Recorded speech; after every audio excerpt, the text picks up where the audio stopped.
to find relation between alpha d density, theoretical density and object density for this particular equilibrium. Actually इसमें एक formula दे रखा है book में, इसलिए मैं चाहता हूँ कि फार्मूला याद ना करें, इसको आप डायरेक्टली निकाल सकते हैं किसी भी टाइम पर.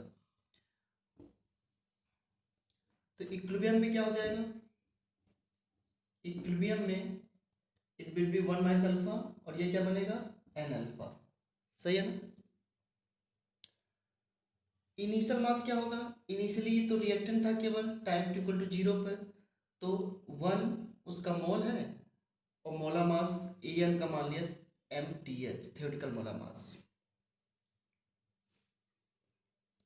ओके, इक्वल टू फाइनल मास क्या होगा, फाइनल मोल्स, फाइनल मोल्स क्या है टोटल, टोटल फाइनल मोल्स क्या है 1 plus N alpha minus alpha 1 plus n 1 plus N alpha minus alpha, sorry a n के moles plus N alpha into final molar mass means object molar mass, ये हो जाएगा आपका object molar mass. ये मैं ऐसा क्यों कर रहा हूँ, क्योंकि सबको पता है कि मोल जो होता है वो गिवन मास अपॉन मोलर मास होता है. तो मोल को अगर मैं मोलर मास से मल्टीप्लाई कर दूं तो वी गेट गिवन मास. तो यही मैं निकाल रहा हूँ, initial given mass equal to final mass. ठीक है, इसके मोल्स 1 थे इसलिए 1 इंटू मोलर मास, और इसके अच्छा फाइनल में क्या होगा, फाइनल में तो ए एन भी प्रेजेंट है और फाइनल में ए भी प्रेजेंट है. तो फाइनल मोलर जो फाइनल नंबर ऑफ मोल्स होंगे that will be 1 minus alpha plus N alpha, और फाइनल ऑब्जेक्ट मोलर मास होगा MOBS. अब इस इक्वेशन से हमें याद है कि एम थ्योरेटिकल को हम डेंसिटी के फॉर्म में लिख सकते हैं. सभी को पता है कि डेंसिटी जो होती है, अगर आपको वेपर डेंसिटी याद हो तो डेंसिटी क्या थी, 2 मोलर मास डिवाइड बाई 2, या मोलर मास जो होता है वो 2 इंटू वेपर डेंसिटी होता है ना. सो यहाँ पे मैं लिख सकता हूँ 1 इंटू 2 इंटू थ्योरेटिकल डेंसिटी, यहाँ पर 1 minus alpha plus N alpha into 2 into observe density D हो गया. 2 से 2 कैंसिल हो जाएगा, तो D theoretical divide by D observe equal to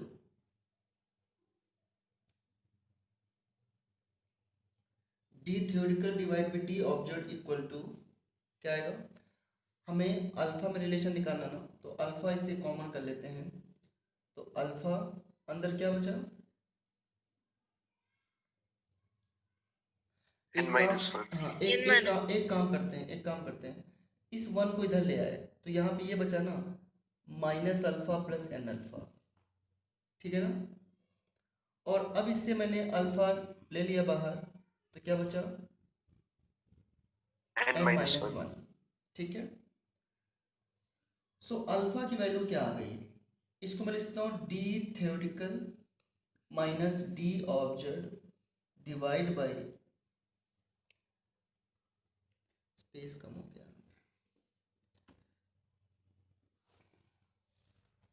यहाँ पे लिखता हूँ अल्फा की वैल्यू आ गई D theoretical minus D observe divide by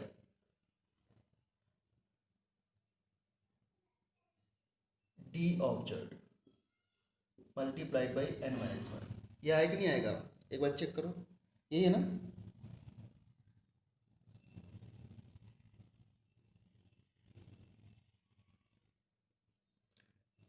क्या अल्फा की वैल्यू यही आएगी,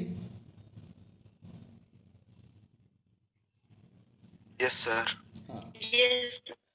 अब बच्चों देखो, अगर किसी रेफरेंस बुक में पढ़ोगे तो इनके फॉर्मूले गिवन है कि अगर ए एन से एन ए जाने को क्या बोलोगे, डिसोसिएशन या एसोसिएशन. इस वर्ड से फेमिलियर हो, डिसोसिएशन मतलब क्या होता है, डिसोसिएशन मतलब ब्रेक होना छोटे पार्टिकल्स में, यस। और एसोसिएशन मतलब क्या होता है? एसोसिएशन का मतलब क्या होता है? बहुत सारे पार्टिकल मिलकर के एक लार्ज पार्टिकल बन जाना।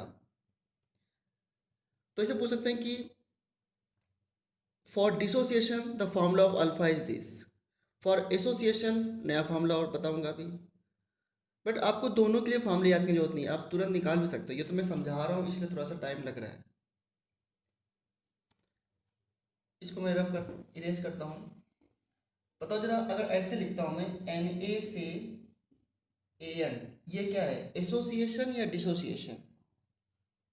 Association. Association, this is association. Association में नंबर ऑफ पार्टिकल्स पहले से कम हो जाते हैं ना, बोलो। प्रोडक्ट्स एसोसिएशन में फाइनल पार्टिकल इनिशियल से कम होते हैं, ज़्यादा होते हैं? कम। और डिसोसिएशन में देखो फाइनल पार्टिकल इनिशियल से ज़्यादा हो जाते हैं। तो अभी मैंने डिसोसिएशन के लिए अल्फा और डी थ्योरेटिकल डी ऑब्जेक्ट में क्या रिलेशन होगा हमने बता दिया। अब मैं आपसे यही क्वेश्चन पूछूं कि एसोसिएशन के लिए क्या होगा? इसको एसोसिएशन बोल सकते हैं, एसोसिएशन, या इसको एक चीज़ और बोल सकते हैं, पॉलीमराइजेशन। पॉलीमराइजेशन, पॉलीमराइजेशन वर्ड समझते हो ना? जब बहुत सारे पार्टिकल्स मिल करके एक सिंगल लार्ज मॉलिक्यूल बना देते हैं, उसे बोलते हैं पॉलीमराइजेशन। तो देखो बहुत सारे मॉलिक्यूल जुड़ गए और ये पॉलीमराइजेशन हो गया। जैसे आपको पता हो CH2 डबल बॉन्ड CH2 को ईथीन बोलते हैं, और इसमें अगर मैं इसके N मॉलिक्यूल ले लूँ तो हाई टेम्परेचर और हाई प्रेशर पर ये जुड़ करके बना लेते हैं CH2 सिंगल बॉन्ड CH2, इसका होल N। अब जानते हो क्या होता है? पॉलीथीन। ये पॉलीथीन है, वही जो आप कॉमनली यूज करते हैं। ये क्या है? इसका पॉलीमर है, इथीन नाम था, इसका नाम पॉलीथीन हो गया। पॉलीमिस मेनी और बहुत सारी इथीन जुड़ गए तो ये पॉलीमराइजेशन हो गया। ठीक है, तो क्या हुआ? Large number of molecule associate होकर के वन सिंगल मॉलिक्यूल बना लिया, जो कि बहुत ही बड़ा मॉलिक्यूल है। इसका मोलर मास जो होगा, इसके मोलर मास का n टाइम्स होगा। अगर मैं कहूँ कि इस मॉलिक्यूल का मोलर मास 20 है, तो इसका मॉलिक्यूल मोलर मास कितना हो जाएगा? 20n। क्या समझ रहे हो आप लोग बात को? Yes, sir. हाँ, Yes, sir. ओके। तो अब मुझे जल्दी से एसोसिएशन के लिए सेम चीज ड्राइव करना है आपको। For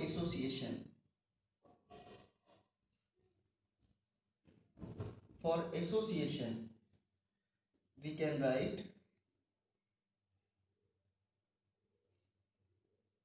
Na change into An, या फॉर पॉलीमराइजेशन। इसके लिए drive the relation between alpha theoretical density and observe density, इसमें रिलेशन ड्राइव करना है फॉर एसोसिएशन। कैसे करोगे?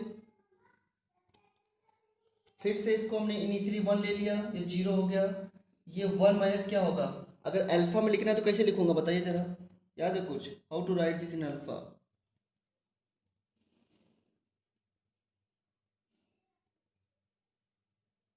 1 minus n alpha. 1 minus N alpha. और प्रोडक्ट में क्या बनेगा?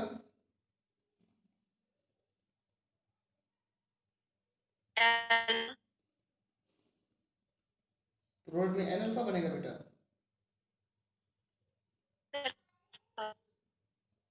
Alpha by n. अच्छा,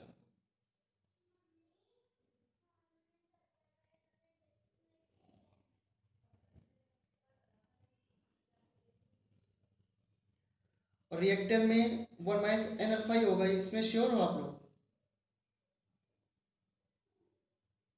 और 1 माइनस अल्फा होगा। हाँ, तो एक बात तो प्रूफ हो रही है कि जितना मैं पढ़ा रहा हूँ उससे थोड़ा कम ही पढ़ रहे हो। अल्फा होता है mole dissociated divide by initial moles. इसका क्या मतलब होता है कि अल्फा जब किसी को इनिशियल वैल्यू से डिवाइड करते हो तो मतलब हम 1 के रिस्पेक्ट में उसका प्राइस निकाल रहे हैं ना। तो अल्फा हमेशा 1 के रिस्पेक्ट में लिखा जाता है। मैंने कितने बार कहा है कि अगर इनिशियल मोल्स 1 है तो ये 1 माइनस 1 अल्फा होगा, यानी कि 1 माइनस अल्फा होगा। अगर इनिशियल मोल्स 2 है तो ये 2 माइनस 2 अल्फा होगा। 3 है तो 3 माइनस 3 अल्फा होगा।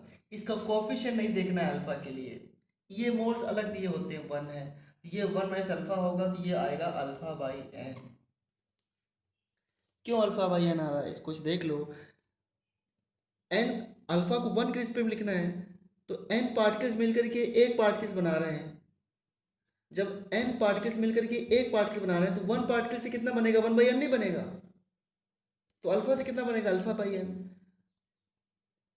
और अगर आपको दिक्कत हो रही है अल्फा के टर्म में से लिखने से, तो मैंने क्या बताया था आपको कि पहले आप इसको एल के टर्म में लिखना सीख लो। और ये तो बात वहीं पे आ गई कि जहाँ से हमने स्टार्ट किया तो वहीं पे वापस आ गए। कुछ दिन से हम बहुत आ गया कि एडवांस की बातें कर रहे थे।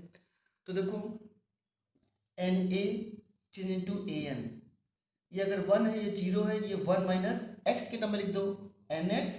एक्स क्या होता है, अमाउंट ऑफ डिसोसिएशन, जो कि कोफिशिएंट के अकॉर्डिंग लिखा जाता है। इसके n मोल्स मिलकर के इसका 1 मोल बना रहे हैं, तो इसके जब n खत्म होंगे तब इसका 1 बनेगा, तो यहाँ पर ये आ जाएगा x। ये तो क्लियर सबको, ये 1 माइनस एन एक्स, ये x होगा x के टर्म में जब लिखते थे तो। यस या नो? Yes sir. अब इसको अल्फा लिखना है, तो अल्फा क्या होता है, mole dissociated divide by initial mole. कितने मोल डिसोसिएटेड हो रहे हैं, एन एक्स। इनिशियल कितने हैं, 1, तो x कितना आ गया यहाँ से, x equal to alpha by n आ गया।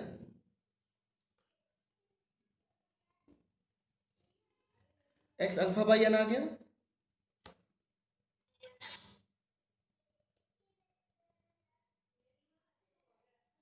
और फिर इस x की वैल्यू को यहाँ पुट कर दो, तो 1 माइनस अल्फा बाई एन क्या बचेगा, अल्फा, और यहाँ पे क्या आ जाएगा, अल्फा बाई एन। ठीक है, तो क्या ये सही लिखा हुआ है? प्लीज कोई डाउट तो पूछो मुझसे, बोलो कि क्या दिक्कत हो रही, कहाँ समझने में आ रहा है, या फिर सही है ये, ठीक है ना?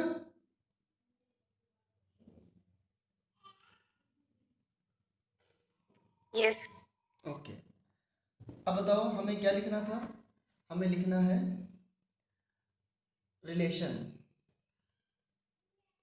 हमें रिलेशन निकालना है alpha D theoretical D observe में।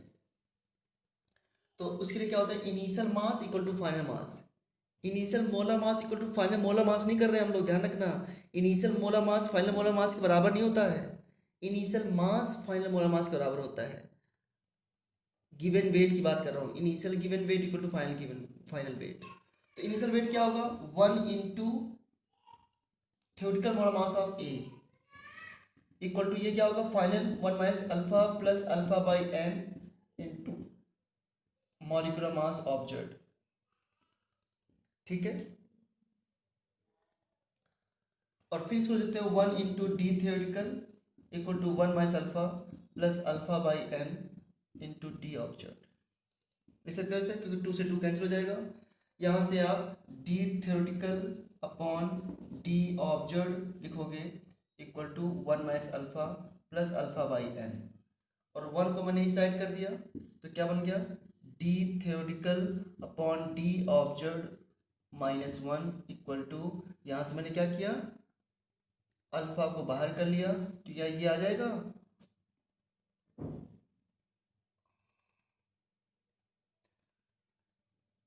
1 बाई एन माइनस 1, ये आएगा ना अंदर, चेक करना एक बार जरा। Yes sir. ओके, सो इधर क्या हो गया, D theoretical minus D observe divide by D observe and into 1 minus N minus 1 equal to alpha. ये रिलेशन भी बुक में मेंशन होता है कि ऐसे लिखा होता है कि आप एसोसिएशन के लिए ये फॉर्मूला याद कर लीजिए और डिसोसिएशन के लिए फॉर्मूला याद कर लीजिए। लेकिन हमें कोई फॉर्मूला याद नहीं करना है, हम उसी वक्त इसको निकाल सकते हैं जब दिया है। उसी टाइम भी एक क्वेश्चन हमने किया था वैसे,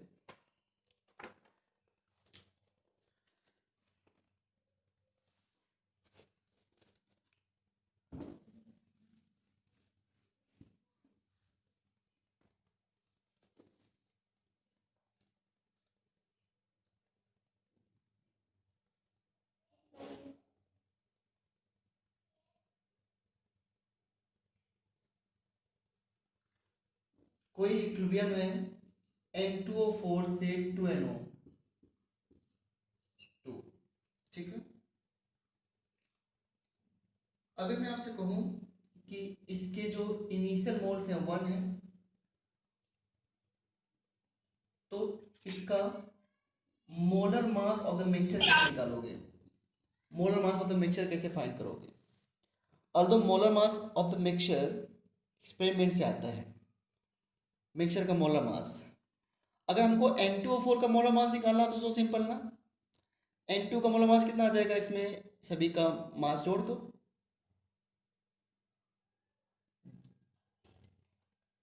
या मैं आपसे पूछूं कि बताइए इसमें थ्योरेटिकल डेंसिटी क्या होगी ऑफ N2O4? तो थ्योरेटिकल डेंसिटी क्या होती है? Molar mass divide by 2। तो N का कितना मोलर मास होता है? 14, कितना आ गया? 14 into 2 plus 4 into 16 divide by 2, ये हो जाएगा इसका थ्योरेटिकल डेंसिटी N2O4 की। Yes sir. हाँ, लेकिन मैं आपसे पूछूं कि इसका molar mass of the mixture कैसे निकालोगे? अगर हमें किसी फॉर्मूले से निकालना हो तो कैसे करोगे? तो पहले ये बताओ मुझे, इक्विलिब्रियम पे आप इसको कैसे लिखोगे? 1 माइनस एक्स, और ये क्या बनेगा? 2x। चलो, अब कौन स्टूडेंट मुझे बताएगा कि how to write molar mass of the mixture, directly कैसे निकाल सकते हैं?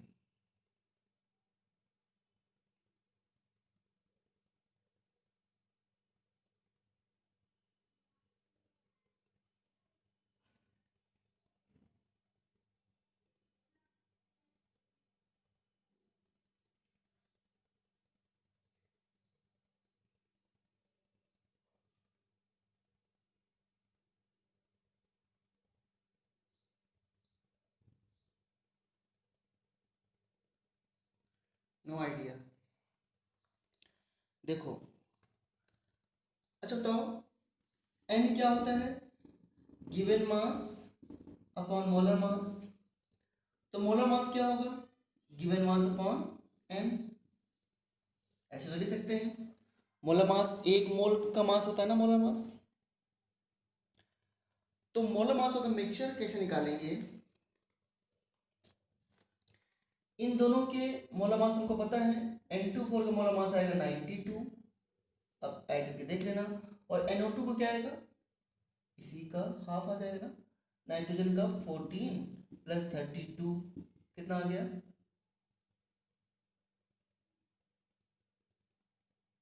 46 ना, Yes, sir. 46।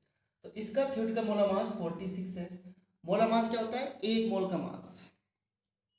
तो गिवन मास अपॉन मोल्स कर दो। बताइए जरा, इक्विलिब्रियम में टोटल मोल्स क्या है? इक्विलिब्रियम पे 1 प्लस एक्स है। Yes, sir. इक्विलिब्रियम में टोटल मोल्स 1 प्लस एक्स है। बार मैं बोल रहा हूँ, मोलर मास होता है गिवन मास अपॉन मोल, क्योंकि मोलर मास की यूनिट क्या होती है? ग्राम पर मोल। 1 मोल का मास जो होता है वो मोलर मास होता है। तो मोलर मास होता है, मिक्सचर निकाल लो, मिक्सचर में ये भी प्रेजेंट है, ये भी प्रेजेंट है। इक्विलिब्रियम में मिक्सचर होता है हमेशा, रिएक्टेंट भी होता है, प्रोडक्ट भी होता है। How to find the molar mass of the mixture? तो क्या करो, total weight of the mixture divide by total moles, that is the molar mass.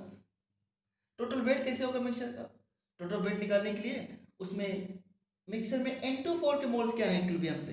1 minus x. Mixture में N2O4 के मोल्स 1 माइनस एक्स है कि नहीं है, बताओ? Yes, sir. Yes, sir. तो 1 माइनस एक्स इंटू उसका मोलर मास, तो ये आ गया मिक्सचर में N2O4 का मास कितना है, ये आ गया। मास निकालो, ये देखो मास कहाँ से निकालना हो? मोल्स इंटू मोलर मास से। भाई गिवन मास जो होता है वो N इंटू मोलर मास होता है। तो पहले मैं ऊपर क्या निकालूं? Total mass of the mixture. तो total mass of the mixture क्या होगा? इसके मोल्स इंटू इसका मोलर मास, इसके मोल्स इंटू इसका मोलर मास। इसके मोल्स कितने इक्विलिब्रियम पे? NO2 के 2x. 2x। तो 2x और इसका मोलर मास कितना आएगा? 46. 46।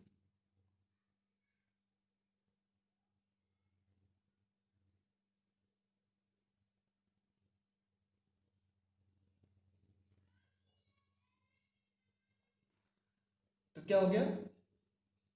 2x इंटू 46 डिवाइड बाई क्या ये मैंने मिक्सर का टोटल मास लिख दिया? यस या नो? सर एक बार दोबारा बता दो प्लीज। ये मैंने किया, देखो ना। सर 2x 2 बार क्यों है? अच्छा, ये 2x 2 बार नहीं आएगा, ये एक ही बार आएगा। 2x into 46। एक सेकंड में बताता हूँ वापस से। अच्छा, पहले ये अगर जिसको समझ में आ गया है तो ये टोटल मास हो गया मिक्सर का, डिवाइड बाई टोटल मोल्स कितने हैं मिक्सर में? 1 + x। 1 + x। ये आ गया molar mass of the mixture. अब फिर समझो ध्यान से, मैंने कहा कि ये कोई इक्विलिब्रियम है। अगर मैं थ्योरेटिकली आपसे कहूँ कि इक्विलिब्रियम जो मिक्सचर है उसका मोलर मास कैसे निकालोगे मिक्सचर का? तो सबको पता है कि मोलर मास क्या होता है, 1 मोल का मास। लेकिन अब मिक्सचर का पूछ रहे हैं, अब इसका देखो, इसके 1 मोल का मास सबको पता होता है, इसके 1 मोल का मास पता होता है, ये तो होता है मोलर मास। अब मिक्सचर का मोलर मास निकालने के लिए हम इसी फॉर्मूला को यूज करेंगे कि molar mass of the mixture, molar mass of the mixture equal to given mass of the mixture divide by total moles of the mixture. Simple, ये यूज करेंगे कंसेप्ट, है ना? MIX है ये, mixture divide by moles of the mixture. अब total mass of the mixture क्या होगा बताइए आप मुझे। अगर किसी मिक्सचर में A के 2 मोल्स हैं और B के 1 मोल्स हैं, मैं पूछूं टोटल मास कितना है तो क्या बताओगे बताइए? 2 इंटू A का molar mass plus 1 into B का मोलर मास, इसी तरह टेल मी, यही होगा ना total mass of the mixture? हाँ, तो अगर मैं पूछूं total mass of the mixture क्या है तो क्या बताओगे? इसके मोल्स कितने हैं मिक्सचर में? 1 - x इंटू इसका मोलर मास, यस सर। और इसके मोल्स कितने हैं? 2x इंटू इसका मोलर मास 46। इस तरह क्लियर है इतना? Yes sir. ये ऊपर जो लिखा है ये क्या लिखा है ऊपर? Total mass of the mixture, okay. Yes और नीचे क्या लिखा हुआ है? Total moles of the mixture. तो हाँ, तो molecular mass of the mixture क्या होगा? Total mass of the mixture divide by total moles, that is the molar mass of the mixture. Fine.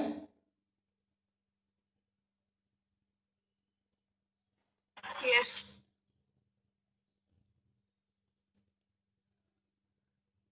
एक दो लोग और यस बोले तभी तो मैं आगे बढ़ पाऊंगा, किसी को मतलब यस शायद- यस सर। ठीक है। Yes sir. हाँ, तो ये अगर x की वैल्यू गिवन होगी तो you can find the molar mass of the mixture, right?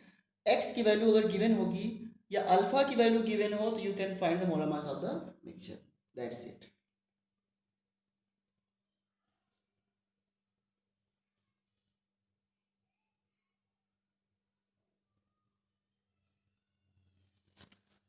अब मैं इसी क्वेश्चन में आपसे ये पूछ लूं,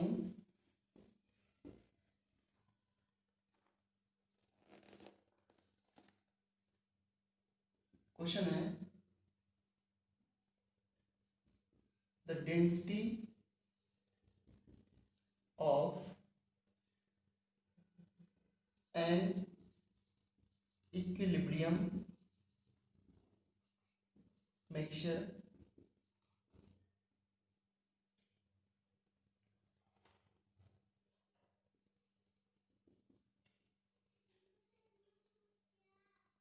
of N2O4 and NO2 at 1 atm and 348 Kelvin, temperature is 1.84 gram per liter,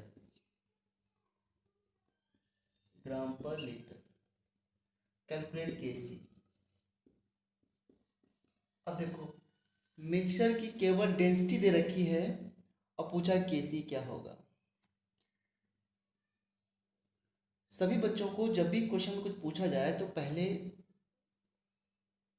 ये सोचना चाहिए कि जो चीज़ हमसे पूछी गई है उसके लिए रिक्वायरमेंट क्या है।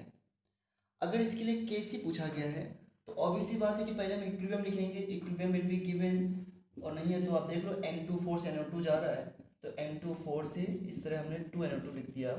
और अगर मुझे इसका Kc लिखना हो तो मैं क्या लिखूंगा, कंसंट्रेशन ऑफ NO2 का square divide by concentration of N2O4, दोनों गैस में हैं।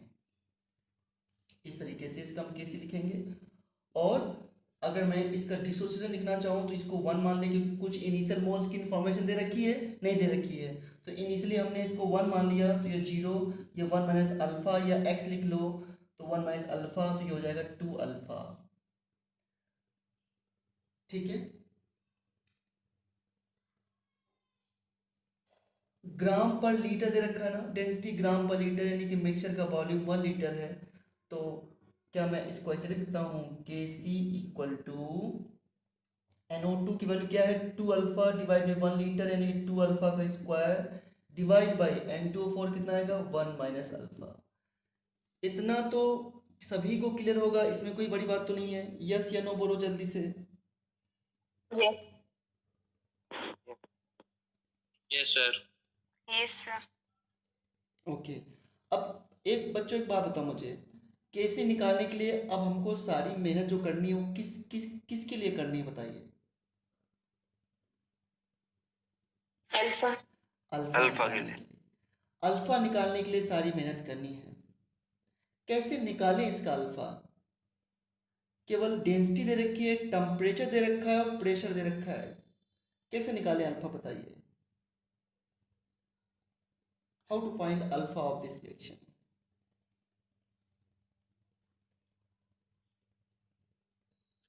Sir, density equal to molar mass by 2. Density equal to molar mass by 2।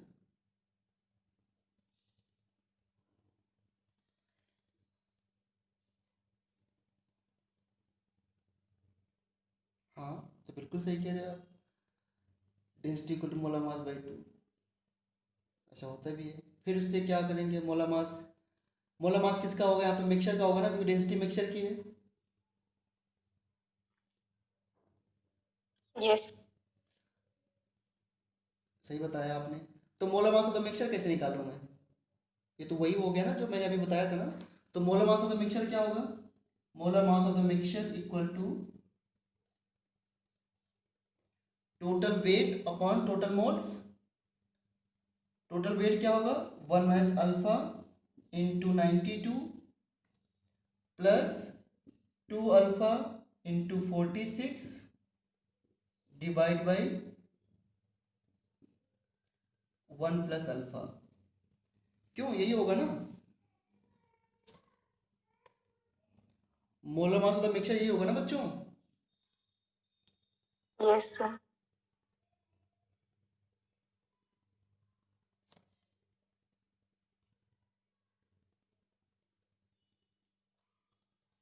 ये molar mass of the mixture अभी आ गया देखो।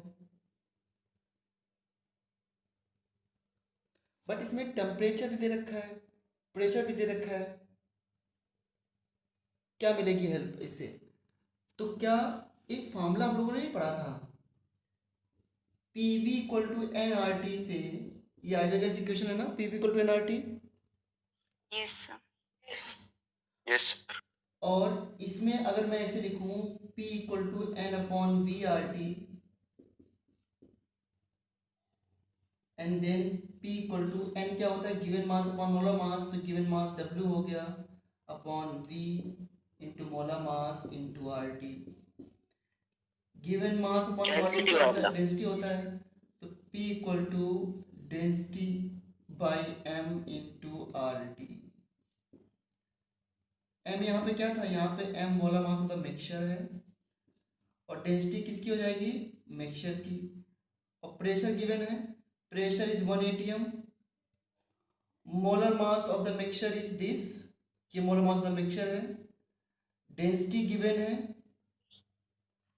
R पता है, 0, जब ATM होता है तो 0.821 रखते हैं। टेम्परेचर पता है, सारा कुछ पुट कर देंगे यहाँ पे, सब कुछ पता है ना। तो किसकी वैल्यू निकल के आएगी यहाँ पे, Alpha. अल्फा की। इसका मतलब इसमें कैलकुलेशन बहुत ज़्यादा है ना, बट पता तो चल गया कैसे सॉल्व करना है इसको। जब आप इसको सॉल्व करोगे, अच्छा बताओ पहले आप, ये molar mass of the mixture को सॉल्व करोगे तो ये कितना आएगा जरा बताना मुझे। देखो ये 1 माइनस अल्फा इंटू 92 है, और ये क्या लिखा है, 2 अल्फा इंटू 46। 92 by 1 plus 6. हाँ बिल्कुल सही, 2 अल्फा इंटू 46 को मैं ले सकता हूँ 92 अल्फा, और 92 अल्फा, और 92 अल्फा से 92 अल्फा कट जाएगा, ऊपर सिर्फ 92 बचेगा, तो ये आ जाएगा आपका 92 डिवाइड बाई 1 प्लस अल्फा। तो ऐसी कोई ज़्यादा कैलकुलेशन नहीं है। Molar mass of the mixture क्या आ गया, 92 डिवाइड बाई अल्फा।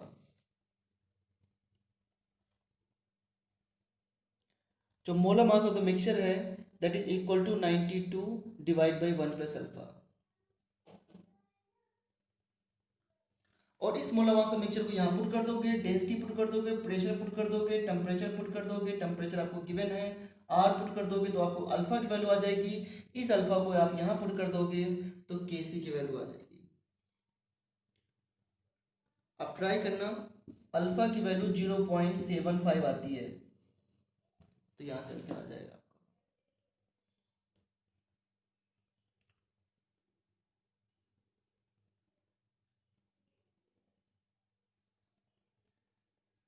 समझ में आया कि नहीं आया? Yes, sir. कैलकुलेशन थी सिर्फ इसमें, और कुछ ज़्यादा तो है नहीं।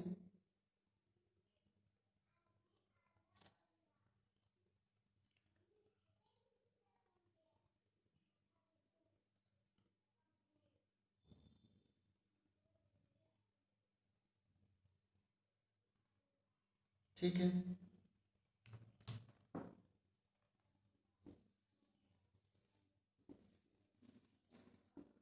अच्छा एक चीज मुझे बताओ, 1.84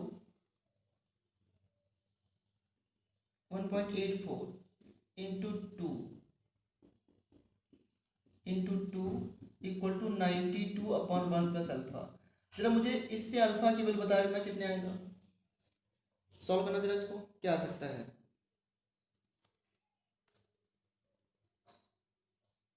सर टेम्परेचर नहीं लिखा आपने। नहीं, पहले मुझे बताओ तो एक बार इसमें क्या वैल्यू आएगी।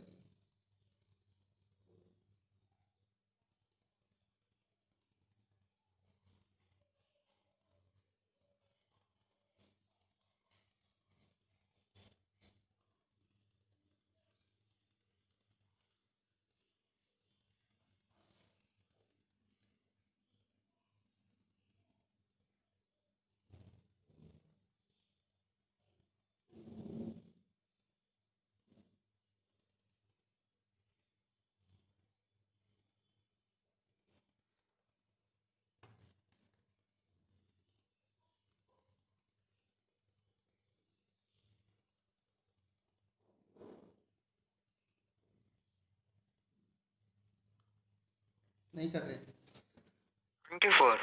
24 आ रहा है, हाँ 24 आ रहा है। इसका मतलब कि हमें प्रेशर Yes. डेंसिटी वाले से ही निकालना पड़ेगा, इससे नहीं कर सकते हम। ये क्वेश्चन हो गया, इस तरह नहीं करना, आपको जैसे मैंने बताया उस तरह करना है।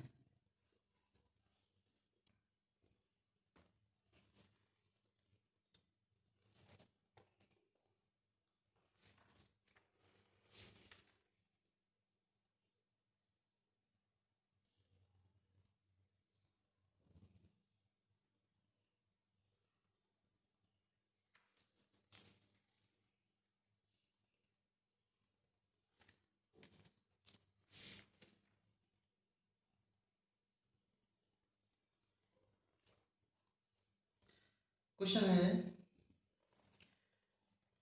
Which of the following is not correct, which of the following is not correct at equilibrium. Equilibrium में क्या करेक्ट नहीं है। A part delta G naught equal to 0, B part K P equal to 1, C part K C equal to 1, D part delta G naught equal to 1। बताना इसमें equilibrium पे क्या correct नहीं है। डी।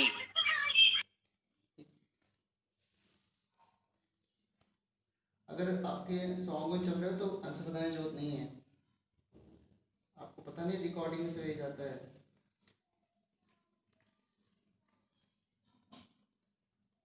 क्या आंसर होना चाहिए इसका, क्या इसमें करेक्ट नहीं है। Sir D. डी।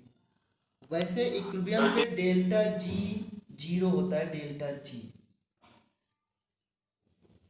बट किसी कंडीशन में डेल्टा जी नॉट भी जीरो आ सकता है। अगर डेल्टा जी जीरो है तो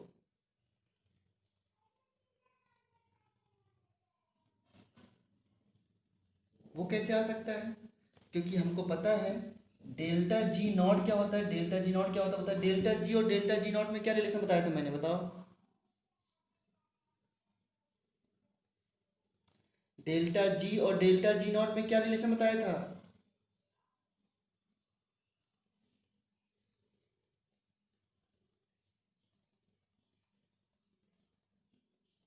किसी को याद है डेल्टा जी और डेल्टा जी नॉट में रिलेशन?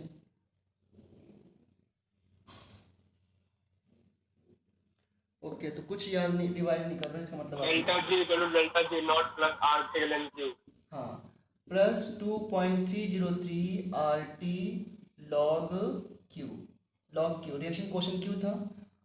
और इक्विलिब्रियम पे हमने जब इसको लिखा था तो इक्विलिब्रियम पे डेल्टा जी को जीरो माना था और क्यू को क्या लिख दिया था हमने? के इक्विलिब्रियम लिखा था ना। तो जब इसको जीरो पुट करूँगा, zero delta G naught plus 2.303 R T log K equilibrium. ठीक है, तो यहाँ से क्या लिख सकते हो? Delta G naught equal to minus 2.303 R T log K equilibrium. और ऐसा नहीं है कि यहाँ पे लॉग के इक्विलिब्रियम लिखा है, ये के इक्विलिब्रियम है। सो यहाँ पर के सी भी ले सकते हो और के पी भी ले सकते हो, है ना। तो अब देखो, अगर के सी की वैल्यू 1 हो जाए किसी इक्विलिब्रियम पे, और के सी की वैल्यू 1 हो सकती है ना इक्विलिब्रियम पे, अगर प्रोडक्ट और कंसंट्रेशन की रिएक्टेंट सेम हो जाए इक्विलिब्रियम पे, तो के सी 1 आ सकता है, नहीं आ सकता है? Yes sir. Yes sir. तो अगर ये के इक्विलिब्रियम 1 आ जाए तो डेल्टा जी नॉट की वैल्यू क्या आएगी? जीरो।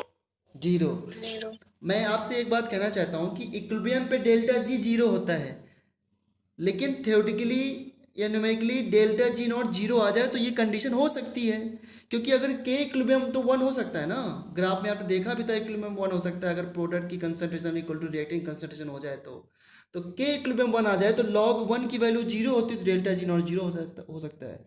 तो इसलिए डेल्टा जी नॉट जीरो हो सकता है इक्विलिब्रियम का, के पी 1 हो सकता है, के सी 1 हो सकता है, लेकिन डेल्टा जी नॉट 1 नहीं हो सकता।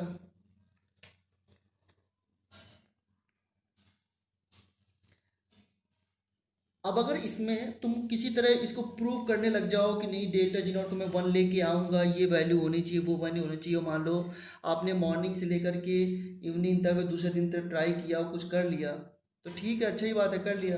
बट अगर आपको सबसे बेस्ट आंसर इसमें देना हो कि कौन सी चीज़ इक्विलिब्रियम पे एक परफेक्ट आंसर चूज करना हो कि कौन सा करेक्ट इक्विलिब्रियम पे, तो the answer is D part. ये बहुत ही अच्छा क्वेश्चन है। 3-4 दिनों से मैं आपसे काफ़ी अच्छे अच्छे क्वेश्चन पूछ रहा हूँ, उसमें कभी कभी कन्फ्यूजन भी हो जाता है, बट ये क्वेश्चन सीखने के लिए बहुत इंपॉर्टेंट है।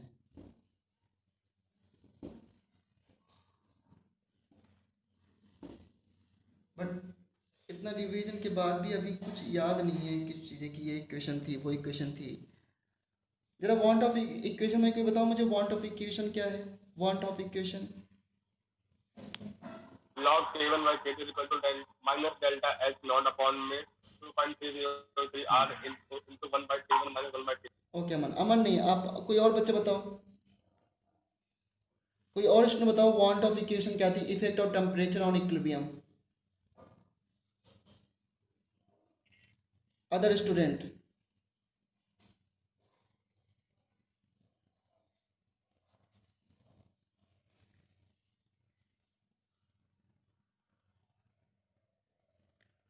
Effect of temperature of equilibrium में क्या होता है? कोई दूसरा स्टूडेंट बताओ क्या इक्वेशन थी?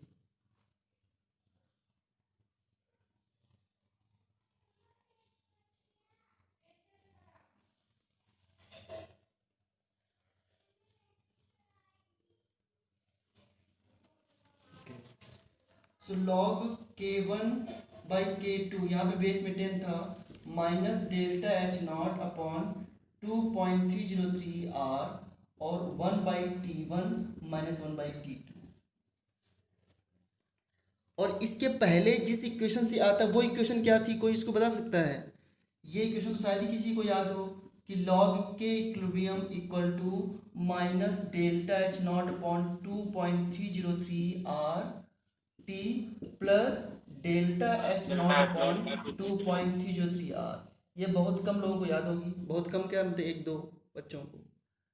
और इसमें एक क्वेश्चन आ जाता है कि इसमें ग्राफ नहीं प्लॉट करते हैं log के इक्विलिब्रियम के बीच में और 1/t के बीच में प्लॉट करते हैं, तो ये y equal to minus M X plus C हो गया ना। तो इसका इंटरसेप्ट क्या होता था? Delta S naught upon 2.303 R. इसका इंटरसेप्ट क्या है? तो ये यहाँ पर अगर कट कर रहा है तो ये डेल्टा एस नॉट हो गया, ये इंटरसेप्ट इतना हो गया आपका delta S naught upon 2.33 R, और इसका स्लोप क्या हो गया? Delta H naught upon 2.303 R. ध्यान रखना ये इक्वेशन ln में भी हो सकती है, ln में नेचुरल लॉग में। तो अगर ln में ये इक्वेशन है तो मैं इसको लिखूंगा ln के इक्विलिब्रियम, उस केस में ये 2.303 नहीं रहेगा, तो minus delta H naught upon 2.303 R T plus delta S naught upon R. क्या समझ, सॉरी ये 2.3 नहीं रहेगा यहाँ पे, सो माइनस आर टी ये आएगा। नहीं समझ आया आप लोगों को?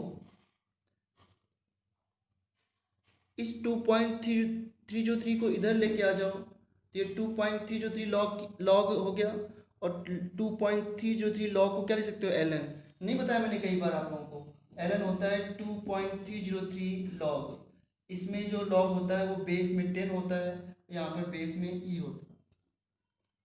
तो इसमें अगर ग्राफ प्लॉट, अगर मान लो यहाँ पे लिखा है ln और 1/t में प्लॉट किया गया, तो उस केस में आपका जो स्लोप होगा वो ये होगा delta S naught upon R. क्या समझ रहे हो आप लोग? Yes sir. Yes, sir. हाँ, तो इस तरीके से क्वेश्चन बन सकते हैं।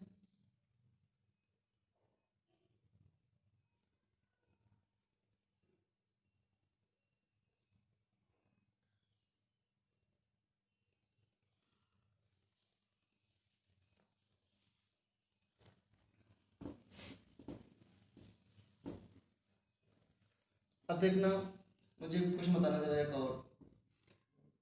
कार्बन डायमंड और कार्बन ग्रेफाइट, कार्बन डायमंड और कार्बन ग्रेफाइट में अगर इस इक्विलिब्रियम पे हमने प्रेशर को इंक्रीज कर दिया तो बताइए डायरेक्शन किधर होगी इक्विलिब्रियम की? कौन बताएगा?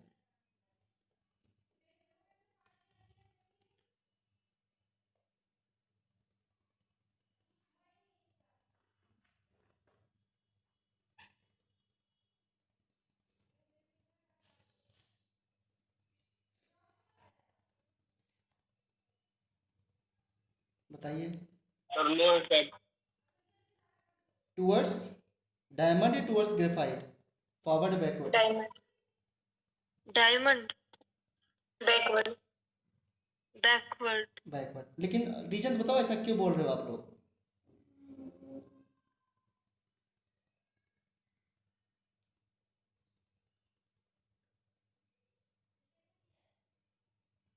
रीजन बताओ मुझे, आंसर तो सही है। सर क्वेश्चन रिपीट कर दो एक बार। This is equilibrium between carbon diamond and carbon graphite. तो इस इक्विलिब्रियम में अगर मैं प्रेशर इंक्रीज कर दूं तो डायरेक्शन क्या होगी इक्विलिब्रियम की? Graphite will convert into diamond या diamond will convert into graphite?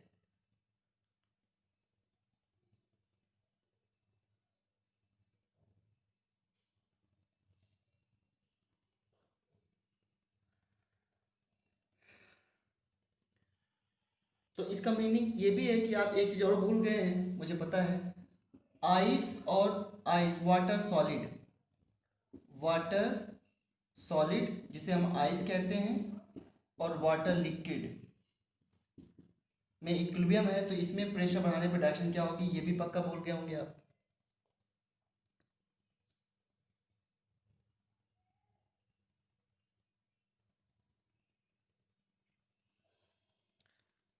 अच्छा बताओ, P equal to D by M R T, ये हम लोगों ने अभी पढ़ा है। Pressure equal to density by M into R T, यहाँ से P प्रोपोर्शनल टू डी है। सो मैंने ये बात कही थी कि प्रेशर बढ़ाने पर, या कहा था कि नहीं कहा था, उसको मत याद करो, ये सोचो कि प्रेशर बढ़ाने पर पार्टिकल्स पास आते हैं दूर जाते हैं, इतना तो बता दो मुझे, बस पास आते हैं ना। Yes, sir. Yes. तो डेंसिटी बढ़ती है कि घटती है? बढ़ती है। जहाँ पे जहाँ पर कम एरिया में ज़्यादा लोग होते हैं वहाँ डेंसिटी ज़्यादा होती है ना, तो डेंसिटी बढ़ती है। तो प्रेशर बढ़ाने पर डायरेक्शन उधर होगी जिधर डेंसिटी ज़्यादा होगी। अब आपको ये पता नहीं कार्बन डायमंड की डेंसिटी कार्बन ग्रेफाइट से ज़्यादा होती है। कार्बन डायमंड की डेंसिटी कार्बन ग्रेफाइट ज़्यादा होती है। कई तरीके से समझ सकते हो। कार्बन ग्रेफाइट आपको पता है सॉफ्ट होता है, तो कार्बन डायमंड की डेंसिटी कार्बन ग्रेफाइट से ज़्यादा होती है। वैसे भी कार्बन ग्रेफाइट को हाईली प्रेशराइज करके ही तो डायमंड बना पाओगे, ऐसे थोड़ा डायमंड बनता जाएगा कार्बन ग्रेफाइट से, Backward. बैकवर्ड शिफ्ट होगी।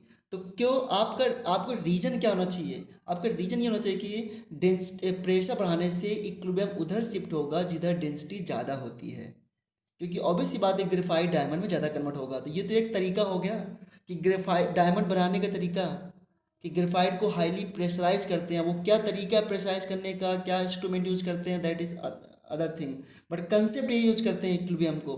ग्रेफाइट को डायमंड में कन्वर्ट करने के लिए हाईली मैकेनिकल प्रेशर लगाते हैं, बहुत कुछ करते हैं सो दैट कि ग्रेफाइट डायमंड में कन्वर्ट हो सके। तो equilibrium will shift into backward direction, you will get more diamond. और इसको देख लो, अगर मैं बोलूँ कि आपको हमें डायमंड बनाना है, उसके लिए क्या करना पड़ेगा बताओ? अगर आपको डायमंड बनाना है और इस बात को समझ रहे हो कि आपको डायमंड बनाने के बाद क्या होगी, बताओ क्या इसका आंसर है? आपको काटना छाटना तराशना पड़ेगा ना, हर प्रेशर्स को हैंडल करना, हाईली प्रेशर को हैंडल करना सीखना पड़ेगा, तभी तो आप डायमंड कह जाओगे। ऐसे बोलते हैं ना कि ये बच्चा डायमंड है, कोई फ़र्क नहीं पड़ता, इसको सब कुछ हैंडल कर लेता है। तो वैसे यहाँ पर भी ग्रेफाइट से डायमंड को बनाने के लिए प्रेशर को बढ़ाना पड़ता है। इसके बारे में मैंने क्या बताया था, वाटर, सॉलिड वाटर लिक्विड के बारे में। जनरली प्रेशर बढ़ाने पर इक्विलिब्रियम उधर शिफ्ट होता है जिधर सॉलिड हो, क्योंकि सॉलिड की डेंसिटी जो होती है वो लिक्विड से ज़्यादा होती है, ठीक है। बट वाटर, आइस और वाटर लिक्विड, मैंने क्या बताया था कि आइस की डेंसिटी वाटर लिक्विड से कम होती है। और ये तो प्रैक्टिकल बात है ना, वाटर में अगर आइस डालते हो तो आइस फ्लोट करती है, डूब जाती है? Float करते हैं. इसका मतलब क्या हुआ कि ice lighter than water, Density. कम है ना डेंसिटी आइस की। Yes, sir. तो इसका मतलब क्या हुआ कि प्रेशर बढ़ाओगे तो इक्विलिब्रियम किधर जाता है, जिधर डेंसिटी ज़्यादा हो। तो ice will convert into water या water will convert into ice, tell me, after increasing pressure.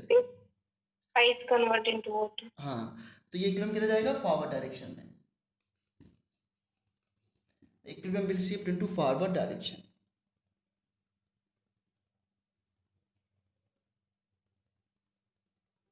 नहीं समझ आया? Obviously.